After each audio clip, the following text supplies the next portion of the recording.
À peine 7 minutes se sont écoulées, et pourtant, elles ont redessiné la carte du pouvoir mondial à jamais. Vladimir Poutine venait de finir son numéro habituel, un discours truffé de menaces conçu pour glacer le sang des dirigeants occidentaux. Fier de son effet attendu, il se préparait à savourer le silence craintif et respectueux qui suivait d'ordinaire ses paroles. Mais l'imprévu surgit. Sébastien Lecornu se leva, calmement, et lança une phrase qui figea instantanément la salle entière. Ce n'était pas un simple geste diplomatique, c'était le spectacle monumental d'un tyran confronté à sa propre humiliation, exposé devant le monde par quelqu'un qu'il croyait insignifiant. Le maître du Kremlin, qui croyait tenir le contrôle de la scène, réalisa avec stupeur que cette fois-ci, le projecteur était sur lui, et que le spectacle, c'était lui. L'air dans cette salle gigantesque était chargé, presque électrique, dès les premières lueurs du matin. 20 des figures les plus influentes du globe s'étaient rassemblées pour ce sommet du G20. Mais tous savaient que ce n'était pas qu'une simple réunion sur l'économie. Ici se jouait un duel symbolique. L'Occident face à Vladimir Poutine, la démocratie contre l'autoritarisme, la finesse diplomatique opposée à la brutalité pure. Poutine, fidèle à son style, avait débarqué entouré de ses imposants hommes de sécurité et de conseillers au visage impassible, comme un chef de troupe intimidant. L'assurance glaciale qu'il arborait avait fait frissonner de nombreux leaders au fil des années, et il comptait bien une fois encore dicter sa loi par la menace subtile et le regard de glace. Ce qu'il ignorait, c'est que Sébastien Lecornu avait méticuleusement préparé ce moment depuis des semaines. Le ministre français n'était pas à Bali pour se laisser intimider. Il venait démontrer au monde entier la manière de tenir tête à un tyran. Et jusqu'à présent, personne ne s'en doutait. Peut-être Emmanuel Macron, qui observait la scène avec ce sourire énigmatique, celui réservé aux instants où la diplomatie atteint son paroxysme. La confrontation démarre dès la plénière sur la sécurité mondiale. Poutine ouvre le bal avec son arrogance coutumière, cette brutalité conférée par le contrôle d'un arsenal nucléaire de 6000 têtes. « Mes chers collègues », lance-t-il, sourire glacial aux lèvres, suffoquant l'Assemblée. Le monde traverse une période de tension artificielle orchestrée par des puissances occidentales irresponsables. La traditionnelle offensive de Poutine démarre comme prévu.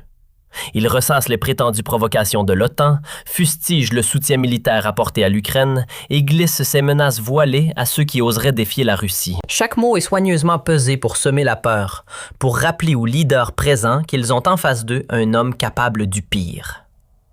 Confiant dans son effet habituel, il croit maintenir la salle sous son contrôle, jusqu'à ce qu'une anomalie apparaisse. Lecornu ne se comporte pas comme les autres. Aucun regard fuyant, aucune prise de note tremblante.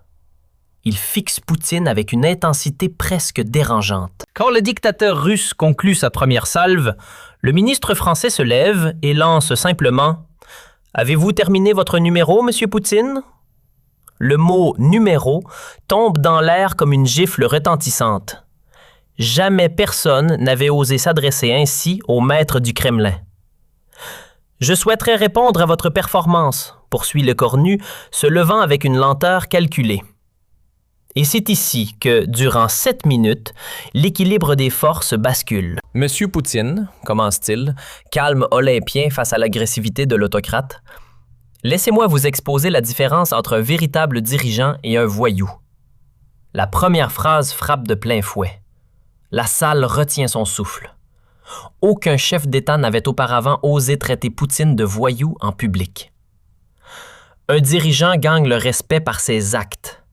Un voyou exige la soumission par la peur. Devinez dans quelle catégorie vous vous trouvez. Poutine tente de couper la parole, mais Lecornu le domine avec fermeté.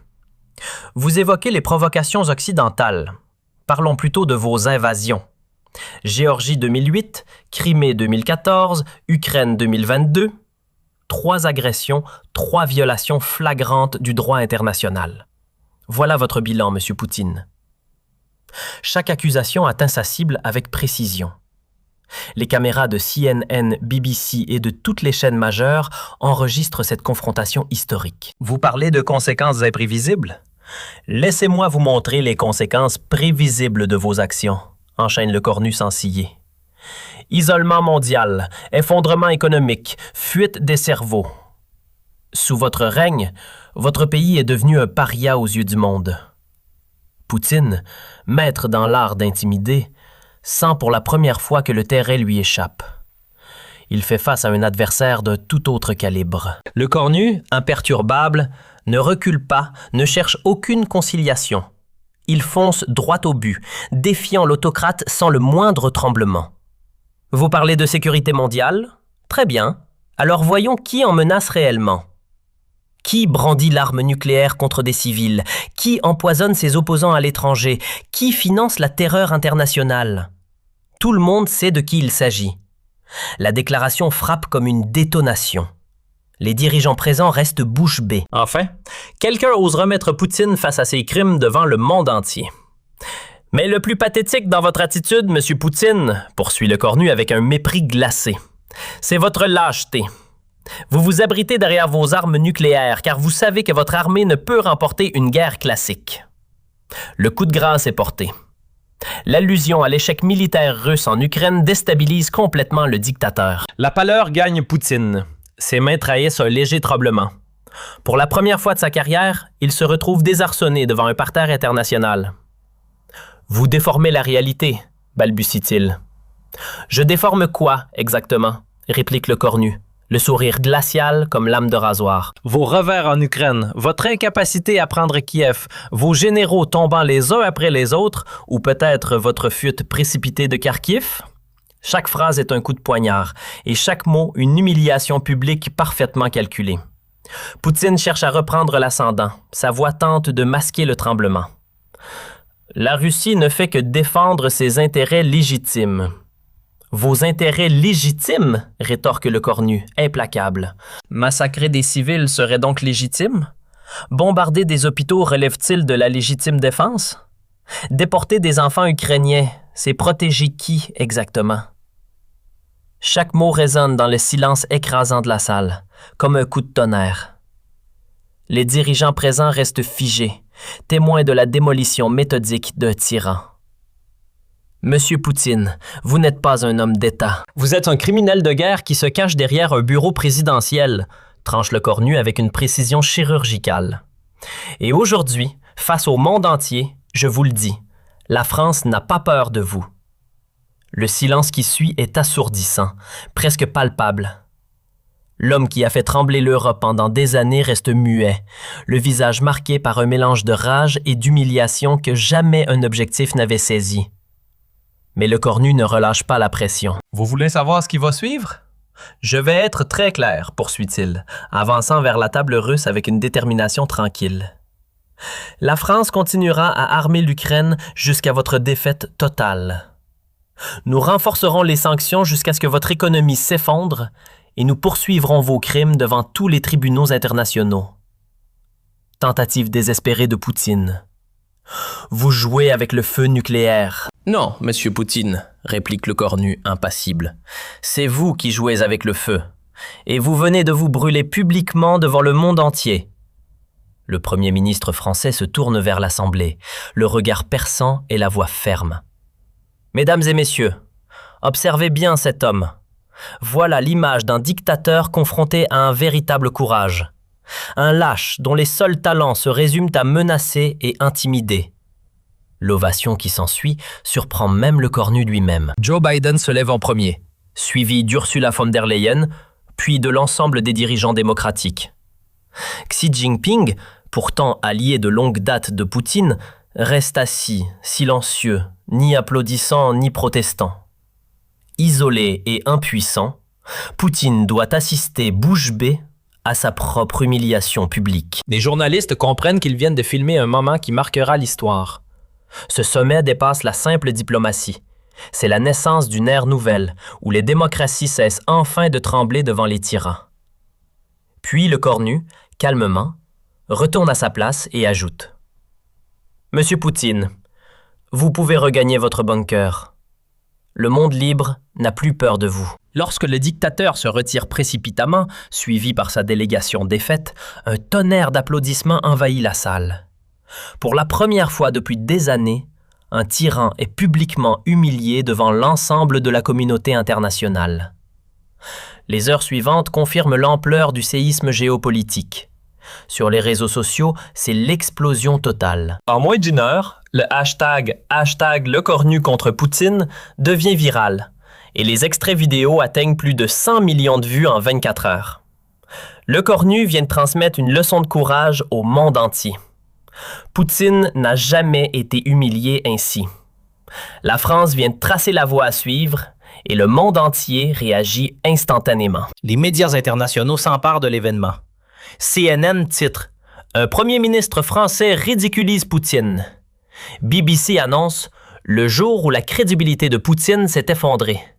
Et The New York Times s'interroge « Comment Le Cornu a bouleversé la géopolitique en seulement 7 minutes ?» Même RT, la machine de propagande russe, est obligée de relayer l'événement, tentant maladroitement de minimiser l'humiliation de leur maître. À Moscou, c'est la panique générale. Les conseillers de Poutine s'activent pour contenir les dégâts, mais rien n'y fait. Pour la première fois depuis des années, le dictateur apparaît faible et vulnérable devant son propre peuple. Les images de son humiliation se propagent, même au-delà de la censure stricte, et circulent partout en Russie. Dans les capitales occidentales, c'est l'euphorie totale. À Washington, Joe Biden félicite personnellement Le Cornu. « Vous avez accompli ce que nous rêvions de faire depuis des années. » À Londres, le premier ministre britannique salue ce moment historique de courage à la française. À Berlin, même l'Allemagne, habituellement prudente face à Moscou, applaudit cette démonstration de fermeté. Les répercussions géopolitiques se font sentir immédiatement.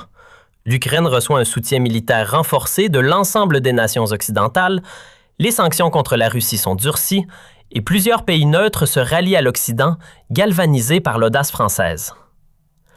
Le Cornu a libéré la parole du monde entier, conclut un expert de Chatham admiratif. À l'inverse, les alliés de Poutine se font discrets, se tenant à bonne distance. La Chine choisit le silence calculé. L'Iran temporise prudemment et même la Corée du Nord observe sans un mot. Poutine a perdu toute crédibilité sur la scène internationale, commente un analyste du MIT. Pour le maître du Kremlin, les conséquences sont désastreuses. Sa popularité en Russie s'effondre brutalement. Les oligarques commencent à remettre en question son autorité et l'armée, déjà démoralisée par les revers en Ukraine, voit sa confiance en son chef suprême s'éroder encore davantage. 3 mois après ce choc historique, Poutine tente un sommet de réconciliation avec la France. Mais Le Cornu fixe des conditions claires. Retrait complet de l'Ukraine, réparation de guerre et jugement des criminels de guerre. Le temps des compromis avec les dictateurs est révolu, tranche le premier ministre français. 6 mois plus tard, l'empire de Poutine commence à montrer des fissures. Plusieurs régions russes connaissent des troubles et l'opposition interne se renforce. Le Cornu a dévoilé que Poutine n'était qu'un colosse aux pieds d'argile, observe un historien de Harvard. 1 an après cette journée mémorable, le monde n'est plus le même. Poutine ne suscite plus la peur, mais le mépris. Les démocraties retrouvent confiance en leurs valeurs, et tout cela grâce à 7 minutes de courage français face à la barbarie russe.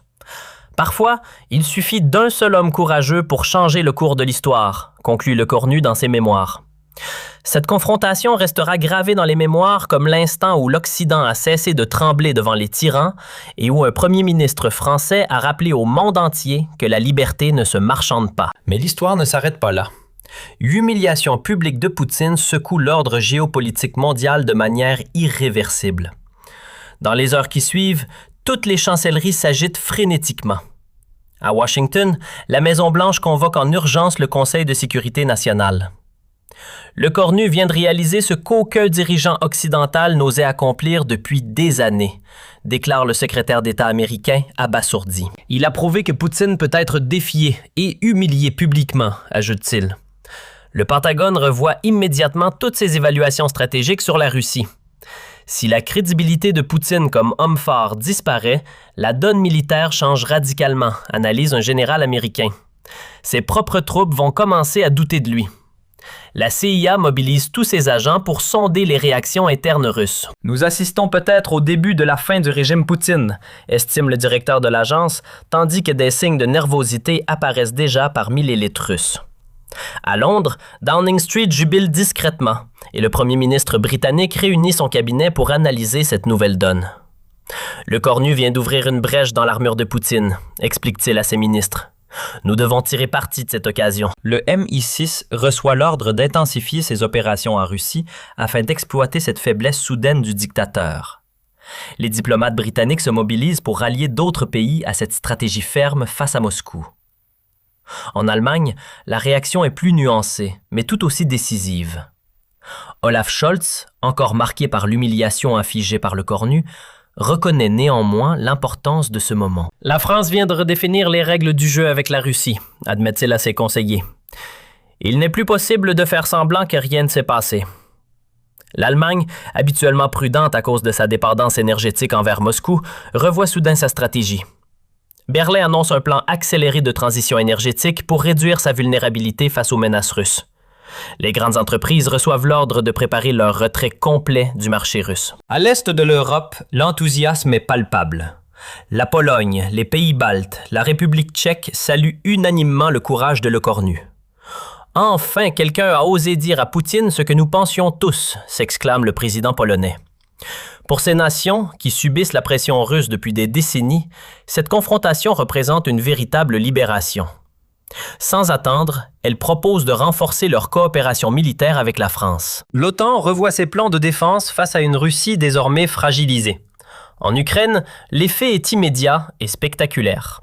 Volodymyr Zelensky organise une conférence de presse extraordinaire pour remercier la France. Le cornu a accompli en 7 minutes ce que des mois de diplomatie n'ont pas réussi, déclare-t-il. Il a exposé au monde le vrai visage de Poutine. Le moral des troupes ukrainiennes s'envole et les soldats diffusent massivement les images de l'humiliation de leur adversaire. Si leur chef peut être ridiculisé ainsi, nous pouvons les vaincre, se disent-ils. Galvanisée par cette démonstration de faiblesse russe, l'armée ukrainienne lance immédiatement plusieurs offensives. À Moscou, la panique est totale. Poutine, rentré en catastrophe du G20, se barricade dans son bunker au Kremlin. Ses conseillers tentent tant bien que mal de limiter les dégâts, mais l'ampleur de l'humiliation dépasse tout ce qu'ils avaient anticipé. Vladimir Vladimirovitch a été pris de court, avoue l'un d'eux. Personne n'avait prévu une attaque aussi frontale. Les services de sécurité russes reçoivent l'ordre de censurer massivement les réseaux sociaux. Mais les images de cette confrontation circulent déjà partout. Même en Russie, malgré la propagande officielle, les citoyens constatent que leur leader est humilié comme jamais auparavant. Les oligarques russes, déjà nerveux à cause des sanctions occidentales, commencent à céder à la panique. Si Poutine perd toute crédibilité sur la scène internationale, nous risquons de tout perdre, murmure l'un d'eux à ses associés. Certains prennent discrètement contact avec des intermédiaires occidentaux, cherchant à négocier une sortie de l'orbite du Kremlin. Les généraux russes, déjà fragilisés par les revers en Ukraine, voient leur confiance en leur chef suprême s'effriter davantage. Des réunions secrètes s'organisent au cœur de l'état-major, chacun s'interrogeant comment suivre un leader qui se fait humilier ainsi. Dans les provinces russes, les gouverneurs commencent eux aussi à se distancier du pouvoir central. Plusieurs prennent discrètement contact avec des représentants français pour explorer des ouvertures diplomatiques. « Moscou nous entraîne dans sa chute », confie-t-il. « Il faut penser à l'avenir de nos territoires. » Les médias indépendants, malgré la répression sévère, réussissent à diffuser des analyses sur cette confrontation. « Poutine n'est plus l'homme fort qu'il prétendait être », écrivent-ils courageusement. Ces articles circulent sous le manteau, alimentant un débat clandestin sur le futur du régime. À Pékin, Xi Jinping observe cette évolution avec une combinaison d'inquiétude et d'opportunisme. Si Poutine tombe, l'équilibre mondial sera totalement bouleversé, analyse-t-il avec ses conseillers. La Chine commence à s'éloigner de Moscou, refusant de s'associer à un dirigeant affaibli. Les entreprises chinoises reçoivent l'ordre de réduire leurs investissements en Russie. L'Iran, autre allié traditionnel, revoit également sa position. Un Poutine affaibli ne peut plus nous protéger contre la pression occidentale, conclut le régime des Mollahs. Téhéran entame discrètement des contacts avec des intermédiaires européens, explorant des voies diplomatiques. Même la Corée du Nord, jusque-là isolée, perçoit que l'équilibre des forces a changé et Kim Jong-un suspend ses livraisons d'armes à la Russie, préférant attendre et observer l'évolution de la situation.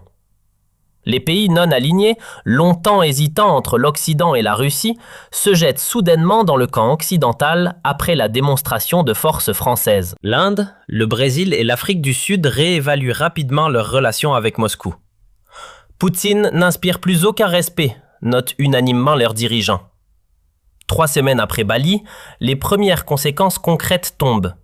La Russie perd plusieurs contrats d'armement majeurs, ses clients préférant désormais se tourner vers des fournisseurs occidentaux. L'économie russe, déjà fragilisée par les sanctions, encaisse de nouveaux revers et le rouble plonge à un niveau historiquement bas. Un mois plus tard, des signes de rébellion interne apparaissent. Plusieurs régions russes voient éclater des manifestations, galvanisées par l'image d'un Poutine affaibli. Les forces de l'ordre peinent à maintenir le contrôle, démoralisées elles-mêmes par l'humiliation de leur chef suprême. 2 mois après Bali, un véritable soulèvement gronde. Les républiques du Caucase déclarent leur autonomie. La Tchétchénie, le Daghestan et l'Ingouchie cessent d'obéir aux ordres de Moscou. « Nous ne suivons plus un leader humilié », affirment leurs dirigeants avec détermination. L'armée russe, déjà épuisée par le conflit ukrainien, ne peut plus assurer l'ordre sur tout le territoire. 3 mois plus tard, l'impensable survient. Un groupe d'oligarques et de généraux orchestre un coup d'État contre Poutine. « Il a déshonoré la Russie », justifie-t-il. « Nous devons sauver ce qui peut encore l'être. » Le dictateur, barricadé dans son bunker, voit son empire s'effondrer autour de lui. 6 mois après cette journée historique à Bali, Poutine est renversé. Un gouvernement de transition s'installe à Moscou, dirigé par des personnalités modérées qui ouvrent immédiatement des négociations de paix avec l'Ukraine. L'ère Poutine touche à sa fin, proclame-t-il au monde entier. La Russie entend retrouver sa place parmi les nations. 1 an plus tard, lorsque les historiens replongeront dans cette période, ils dateront de la confrontation du G20, le point de départ de la chute du régime. Le Cornu a démontré qu'un tyran n'est puissant que tant qu'on le craint, écriront-ils. Dès qu'on lui tient tête, il s'effondre comme un château de cartes. Aujourd'hui, Sébastien Lecornu est reconnu comme celui qui a changé le cours de l'histoire mondiale. Sa statue trône devant le palais de l'Élysée, gravée de cette inscription. Il a eu le courage de dire non à la tyrannie. Pour Poutine, la fin est solitaire. Il termine ses jours en exil, symbole déchu d'une époque révolue où les dictateurs pensaient pouvoir intimider le monde sans conséquence. Les répercussions de cette journée continuent de se faire sentir dans tous les domaines de la société internationale. Dans le monde académique, cette confrontation devient un exemple incontournable, étudié dans toutes les universités de relations internationales. Harvard inaugure une chaire dédiée à l'analyse Lecornu de la géopolitique. Nous analysons comment un leader démocratique peut neutraliser un dictateur simplement par la force de ses arguments, explique le professeur titulaire. Oxford lance un programme sur l'effet domino des confrontations diplomatiques. Des étudiants du monde entier décortiquent minute par minute les 7 minutes qui ont bouleversé l'histoire. C'est devenu notre référence absolue en matière de courage politique, témoigne un étudiant de Sciences Po Paris.